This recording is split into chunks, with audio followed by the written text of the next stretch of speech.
Hello and welcome to the Plaid Sheep Oracle. Today, as I record this and when I will release it, Mercury is in the heart of the sun.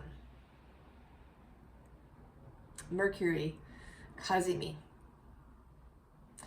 And how the reading wanted to come out was kind of a before and after. So I'm going to read a few dates for you. I'll put them in the description.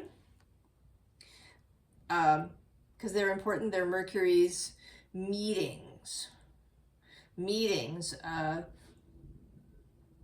conjunctions, the pairings are important.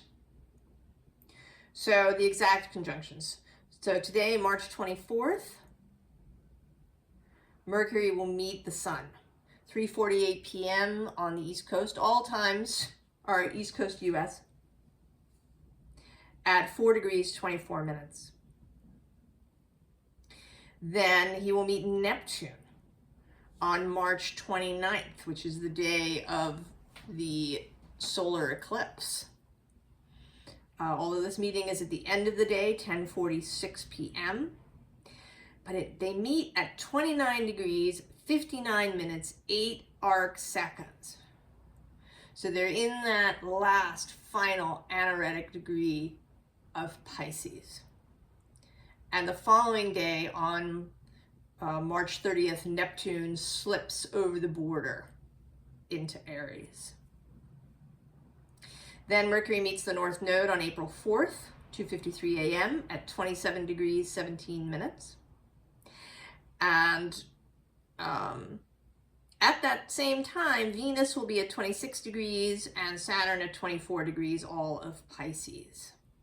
So they're kind of all conjunct together, though Mercury will not make an exact conjunction to Venus or Saturn before he turns around. So he stations direct on April 7th at 7:07 a.m. my time, at 26 degrees, 49 minutes of Pisces. And at the same time, in fact, just 6 minutes earlier, Venus will conjunct Saturn at 25 degrees, 15 minutes of Pisces. On that same day, actually early that morning at 12:26, Eros enters Pisces. So he is in the space when all of this is going on later in the day. Then now Mercury's moving direct. He meets the North Node again on April 10th at 9 p.m. at about 27 degrees. Then he meets Neptune again on April 17th, just after midnight at 0 degrees of Aries. And then he will exit the shadow space, the retro shade, as Gemini Brett calls it, that space that he's been crossing back and forth over, on April 26th at about 4:30 a.m. That same day, April 26th, later in the day, Mars and Pluto have their final exact opposition at about 3 degrees of Leo and Aquarius. Mercury continues. He meets Chiron on May 6th at about 24 degrees of Aries. Then he meets Uranus on May 24th at about 27 degrees of Taurus. And then he meets the sun again on May 30th, just after midnight, at 9 degrees of Gemini.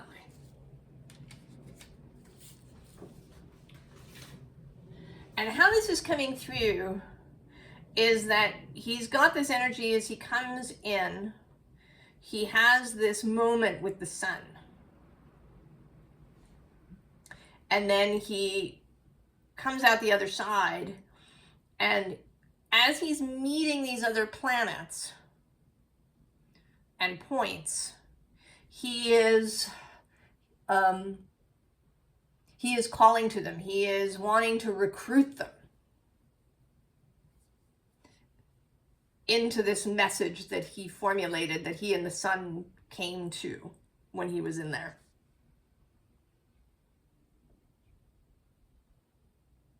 And then he kind of reinforces that as he turns around and meets all of these planets again.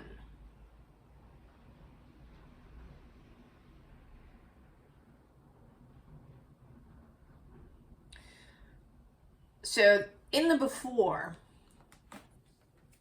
we begin with this rain energy.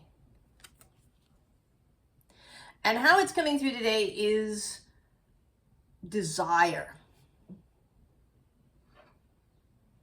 There's a desire, there's a longing. The visible underlying is this Clarity Mountain, and right below it is a volcano.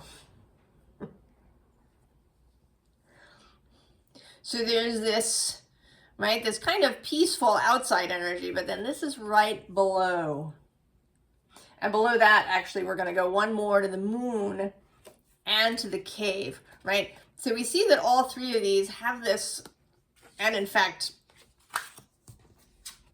this rain card, they're all, right, they all have this kind of across the heart thing happening.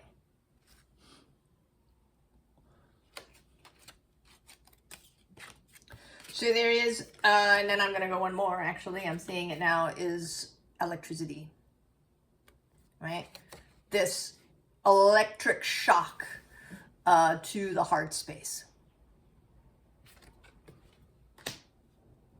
So it may be that up until this point, you've really been protecting your heart space, right? You've got your arms across the heart space.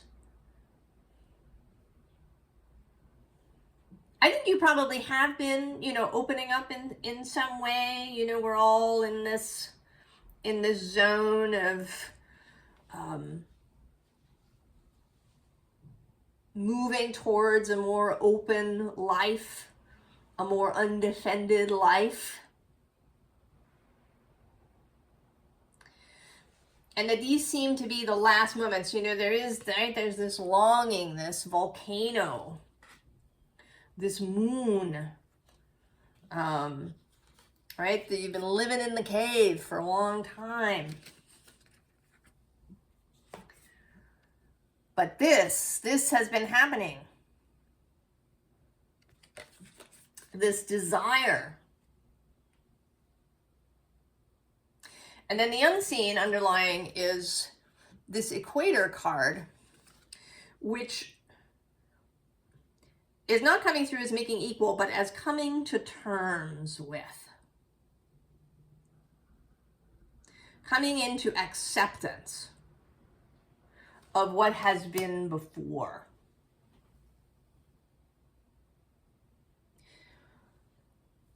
You know, I think about this in relation to the outside world.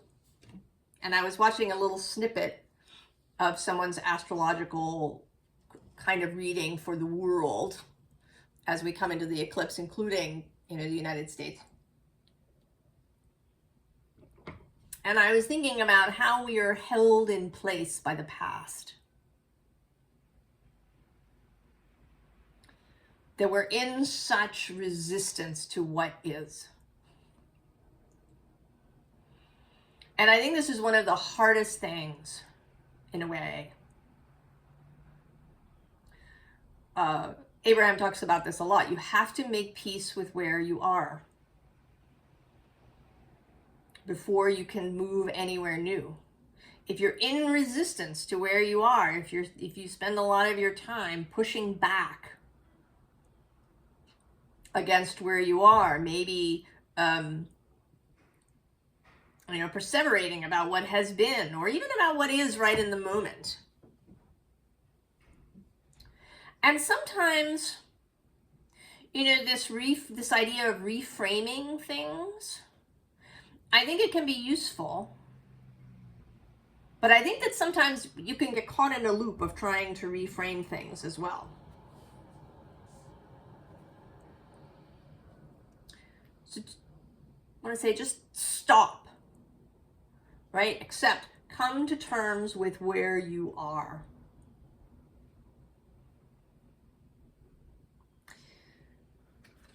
And so we have this Eight of Wands.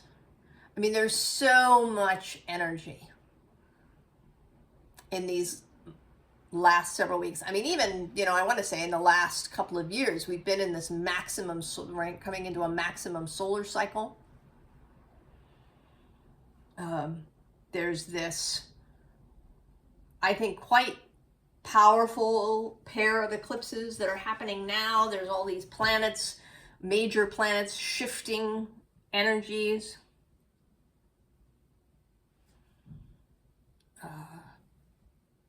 You know, you may feel like you've sort of been plugged into the mains, that there's just all of this energy. And below this, we have this Seven of Wands, which can be a defensive energy, or it can be an energy of taking charge, right? The energy of courage. And below that, we have the Four of Wands, and the Ten of Wands, and the Five of Wands. Wands, wands, wands. Fire. Heat. The volcano. And then under that, Pisces. The Prince, the Knight of Cups.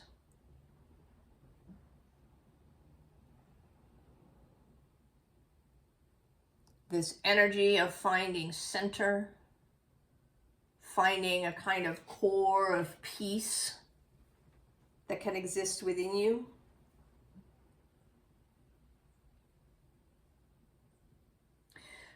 We often talk about safety, you know, feeling safe so you can move forward. But ultimately, you know, unless we're actually talking about some kind of external event, you know, like going through a war zone or something,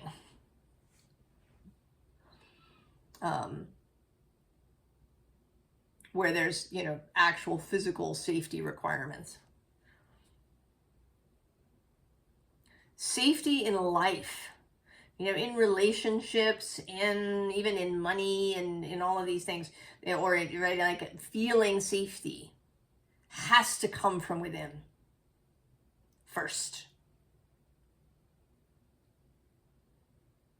Finding that core, because then you will know, right? Your compass will show you properly whether the situation you're in is one you should stay in or one you should leave, right? Is this person safe? All right. I mean, is this person trustworthy? Are they in their integrity? Will they, you know, keep your confidence if you share something with them?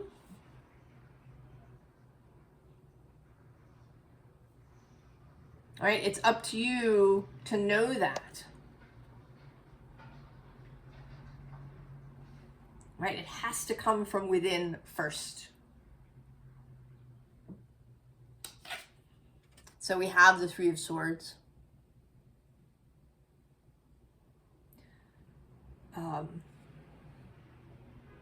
You know, the ways that our thoughts can stab our own heart.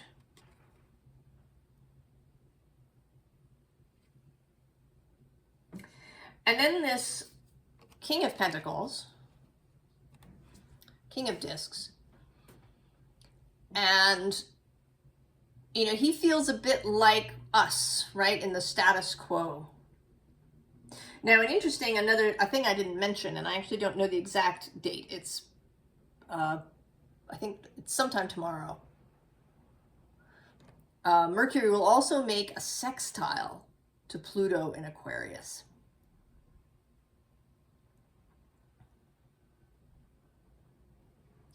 So he's also conveying this message to Pluto, to power. And to maybe how we think we have to behave in order to have power, to keep power, to feel powerful.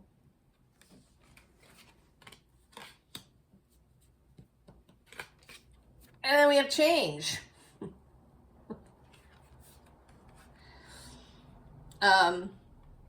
Now this Ten of Discs that comes says establishment, but to me today it is looking like the sun.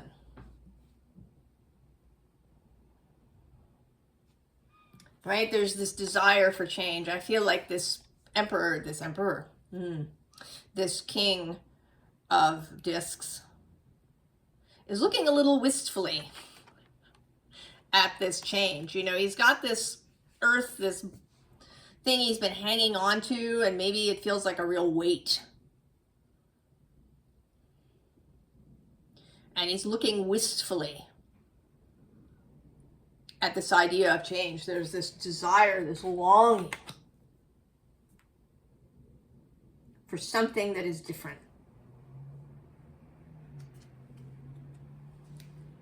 And we get the Fool, and I think the Fool here is the Sun.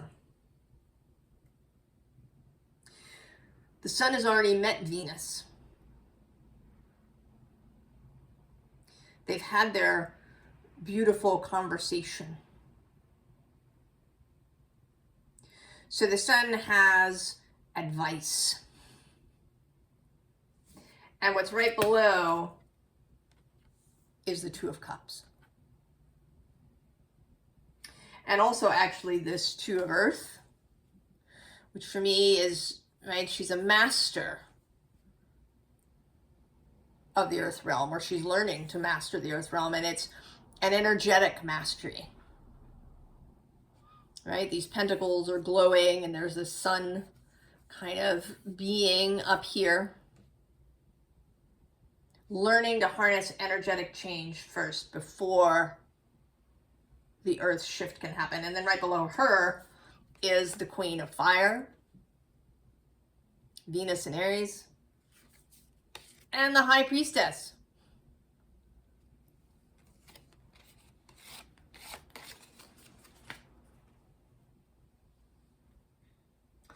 The bottom is the Seven of Air, which came out in Virgo's reading.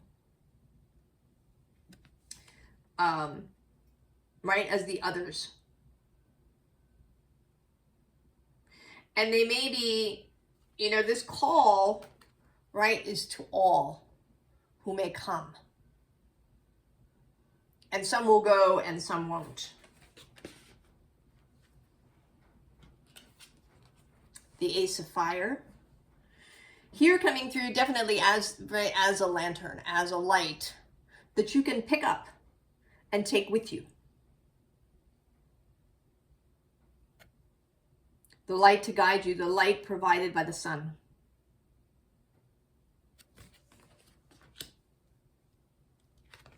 The Nine of Water, the Nine of Cups. The fulfillment of desire.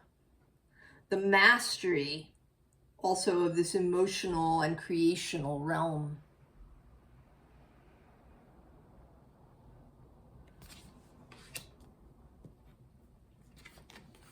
And then the Six of Earth. And there's something, you know, there's a desire here too.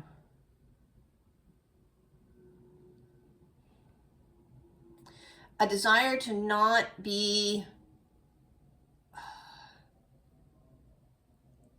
really obsessed with or, you know, about inflow and outflow.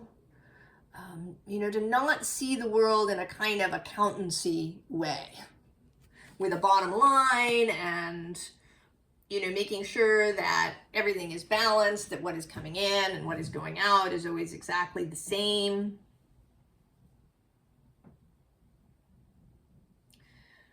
To be concerned with the tiny little details of things.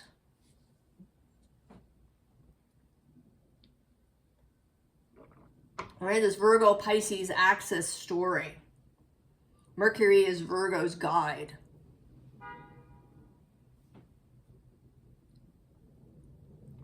To release some of the sticking points of Virgo. To open up the magical possibilities of Virgo for all of us. And the possibilities of Aries. Through connection.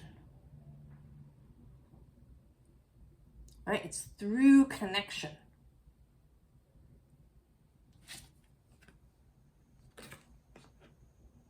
right? This Two of Cups is going to be important, and we'll get there. So this, right, this is the sense there is this longing, a longing for freedom, a longing for ease, for being undefended, for opening, for a heart opening, for, you know, feeling at peace at our core. Right, in that center space where we are guided. That we can have an exciting life, we can have things that are interesting, and we can have things that are challenging. But that this central space remains to us. And that it's not, you know, it's not fixed, right? This is a Pisces energy. There is a mutability. I'm actually thinking now of this construction technique where if you have a tower that is going to get hit by a lot of wind and that might get, you know, knocked over, what you can do is you can hang a pendulum inside it that will swing the other way. And there's a number of buildings that do this. The first is this great hotel in the Czech Republic that's shaped like a cone that really narrows. It has this TV antenna on top. And this was one of the, I think it might have been the first instance of this technique. But it also exists in the Citicorp building. So there's this, right, there's this movable center that can keep you, you know, from falling and breaking. Even when there's, you know, a lot of wind, a lot of stress. So now we have Mercury, he enters the sun, they meet, they have a conversation about this. The sun, I think, conveys his conversation with Venus.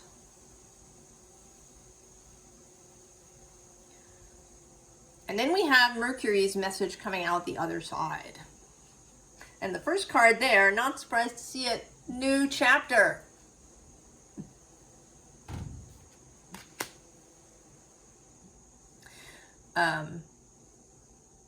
The visible underside is masks.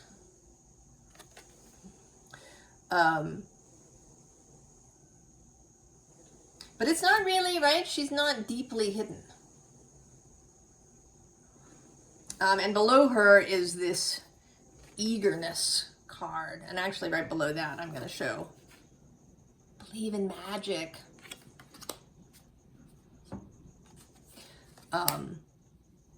So there's a, right, there's a lightning. You know, it doesn't mean that you reveal all of yourself everywhere that you go. You know, yes, you're going to have, you know, a different relationship with your coworkers than you do with your best friend.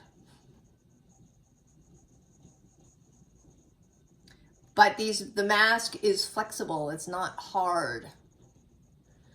Right? It's sheer. It's kind of made of butterflies. And then the underside is this deep dive card where she's, right, she's kind of rising. I want to say that rather than diving, she's rising.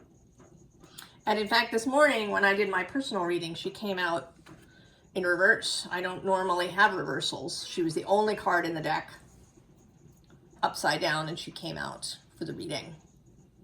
And it was in my own personal Mercury reading. As the before card, in fact.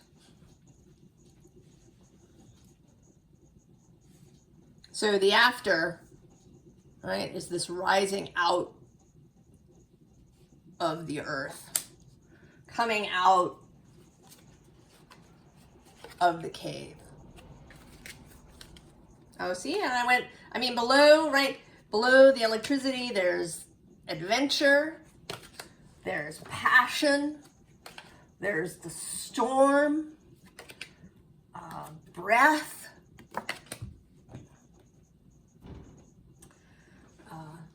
I mean, actually, in all of these decks, I'm not, like, I'm restraining myself. But they all have these really, right, these stories in the underlying cards. There's a lot of depth, a lot of possibility. So, Princess of Swords, right? Mercury on the other side of the sun.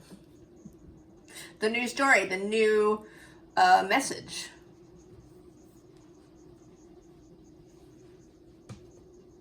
That the two of them have come up with. And then Mercury is now spreading around. Below that, the Ace of Pentacles. And then there he is, Mercury, the magician.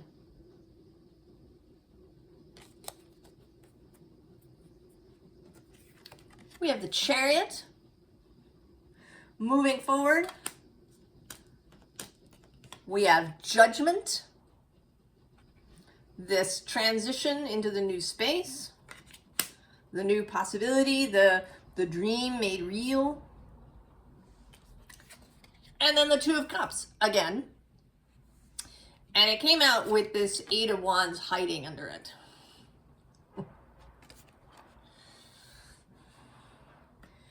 Right? This is coming.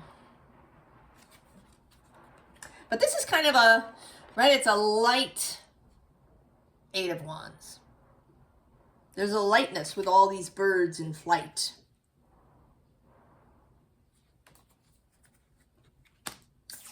And then the Nine of Staves. Coming through here as that, right, as that core.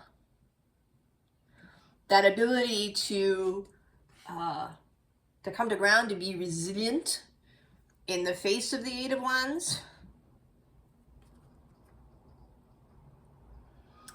Right, to be grounded, to have that internal steadiness and compass.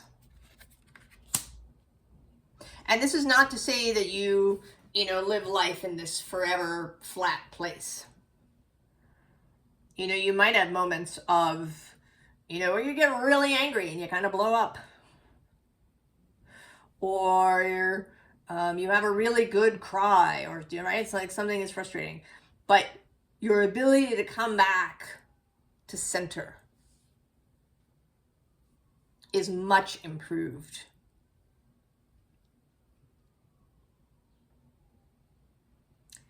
So then we have the Tower. Oh, yeah. Jupiter is making noise. I don't know if you can hear him. He's been very much affected by all this energy. It's like he's been extra charged up. Right? This, I was saying in Virgo that, right, the storm is coming. And we're all going to experience different levels of storm. I mean, here the Tower isn't destructed. There's just this kind of storm in the background happening. Right? This electricity. Below that, we have the Page of Wands and the Three of Wands, more wands. But then we also have the Page of Cups and the King of Swords and the Queen of Swords. Down here, I didn't point him out. The King of Cups. Right? The man who has mastery over the emotional realm. Right? Having come from the Nine, moving all the way to the King. The bottom of the Tower is the Nine of Swords. So that is the possibility, right? These are the possibilities. There may be also Temperance. The Ace of Pentacles.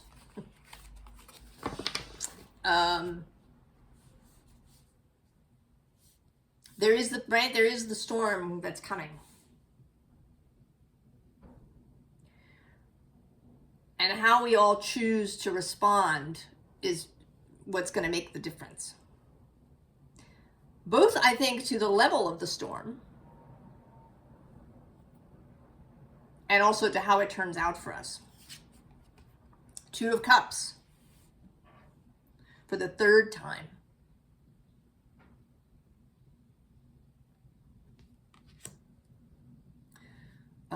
Relationships. Relationship with self, of course, but also with other people. How we nurture relationships with other people. And with other energies. You know, perhaps that may feel really different to ours, or that we may not have a lot of experience with. How do we approach the other? You know, do we get together? The Three of Pentacles. Working together toward a common goal.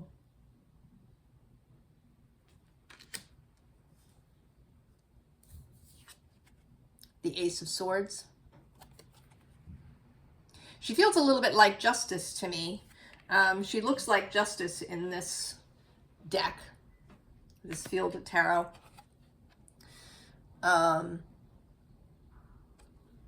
So a sense of integrity around the new beginning. The beginning wants to be clean.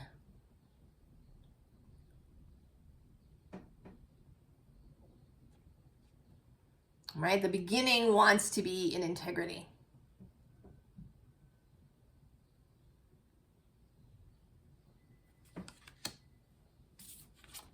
And then the Queen of Cups.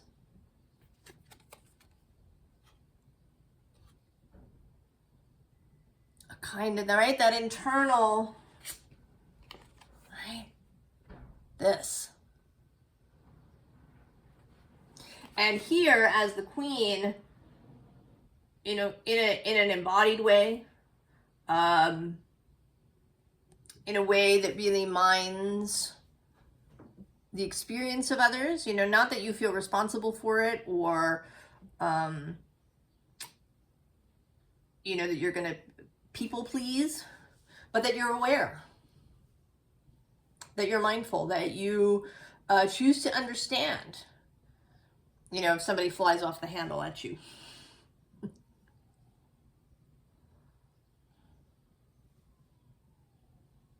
There is an understanding, there is a maturity, there is a compassion, there is a depth to the Queen of Cups.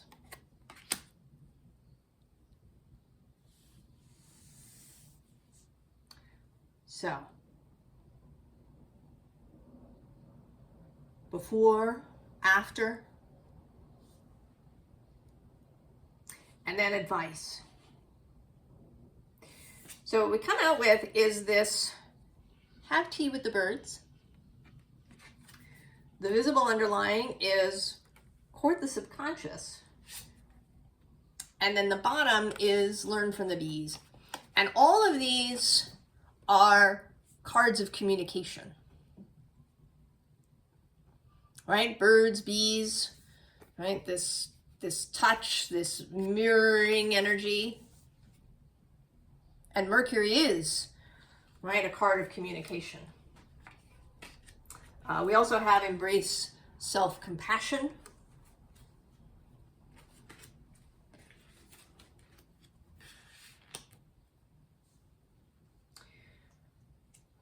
So you do, right, you want to be open to communication from others, from source, from your fellowship, your guides, from the energies of the universe, from Mercury himself. You know, maybe you do a meditation, or you do your own divination, or perhaps you go see somebody. Or you just spend, you know, a few days really paying attention to everything that comes into your awareness.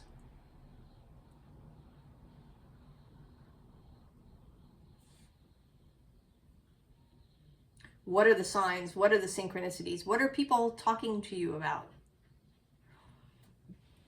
What is it you want to convey to others?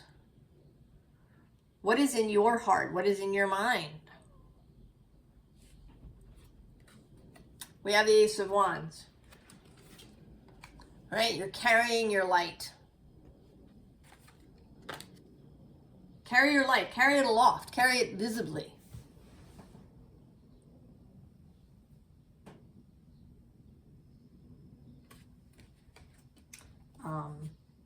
The bottom of the deck is the Hermit, right? More carrying of the light. Be guided by your own star. Seven of Cups, this is my working with source card in this deck, particularly. You know, in a kind of higher level way than even the Three of Pentacles. It might also be working with another person, right? Really getting together. Having a mutual plan. Having a mutual vision.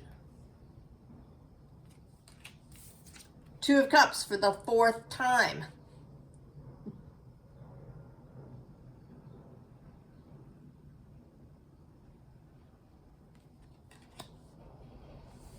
You know, I wish I had another word than love. Because it's so, right, it's diluted. It doesn't, it's somehow, it's right, it's inadequate in some way to explain this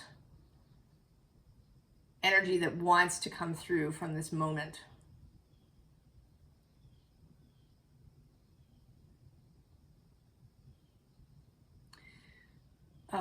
This energy of the individual and the group, this Aries, Pisces thing that's happening, going back and forth. People are talking a lot about, you know, endings and beginnings, and yes, but to me this feels more like an integration, an understanding that, right, that things flow. And that they don't necessarily flow all in one direction, that there's a mixing of things. That we need both Aries and Pisces, that they contribute to each other, that they are not at odds with one another. You know, even, right, that these oppositional energies of Pisces and Virgo are not at odds with one another. That when we create that, when we create this energy of fighting, of resistance, that it doesn't necessarily have to be that way.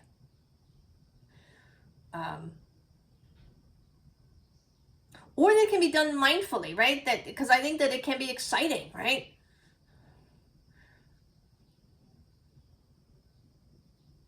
Right, a competition.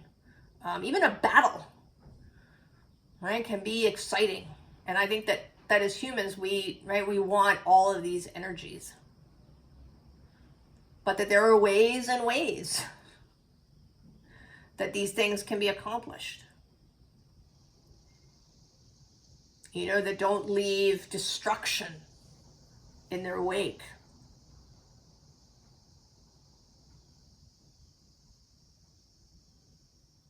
And that love, this Two of Cups, is at the heart of it all. We have the Two of Swords, which in this deck for me is a sense of readiness. All right, this person is getting ready.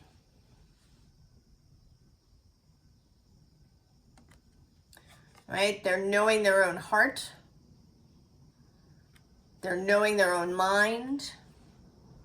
They're coming into that peaceful center before stepping out into the storm.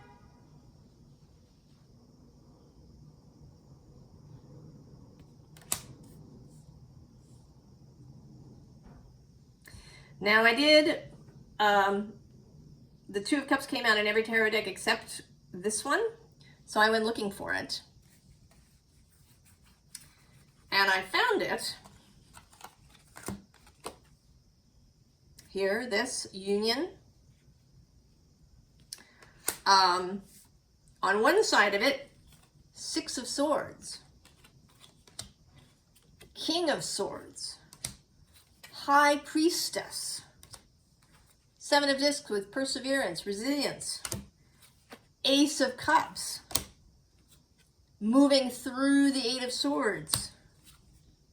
Ace of Pentacles. The Six of Cups with innocence and joy. The Knight of Wands, instigation, and there she is, Justice.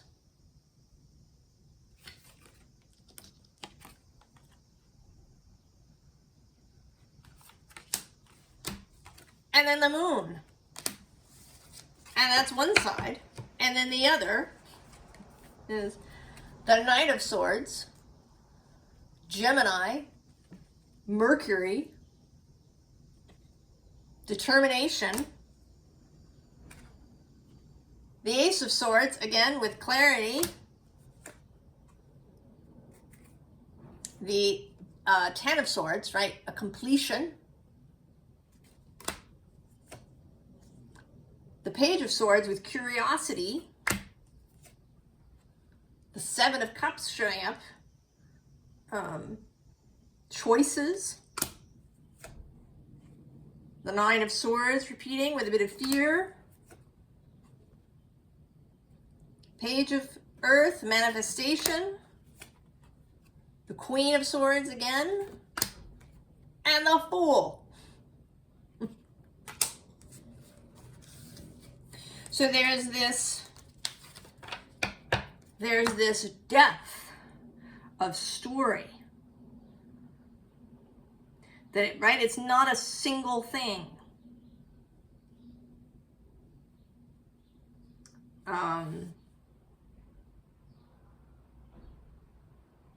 There is the possibility of a widespread kind of change, right? A change that ripples out.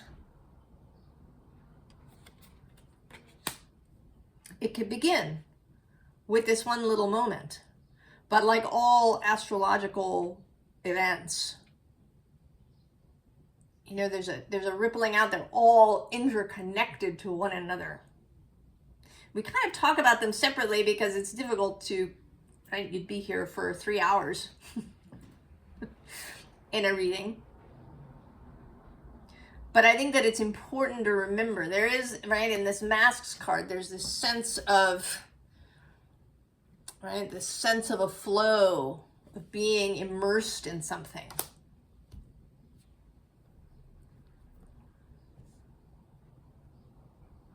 Right, this Two of Cups of union. Right, of all kinds of connections. Across all kinds of borders.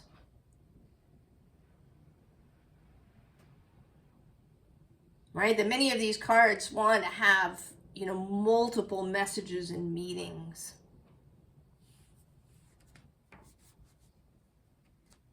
Don't confine yourself.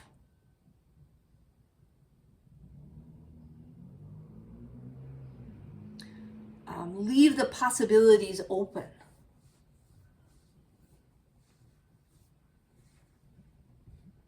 You know, yes, that you could have, you know, kind of Virgo specificity.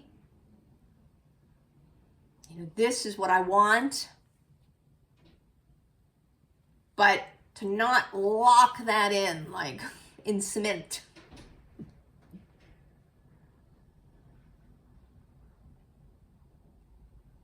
Right? What's wanted is the core of that thing. The core of yourself.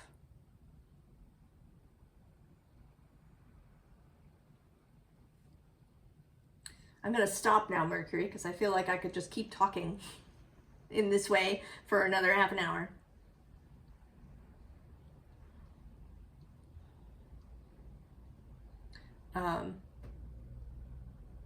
So I hope that you take advantage of this moment in time, of these energies. I wish you all the very, very best, and I will see you next time. So long.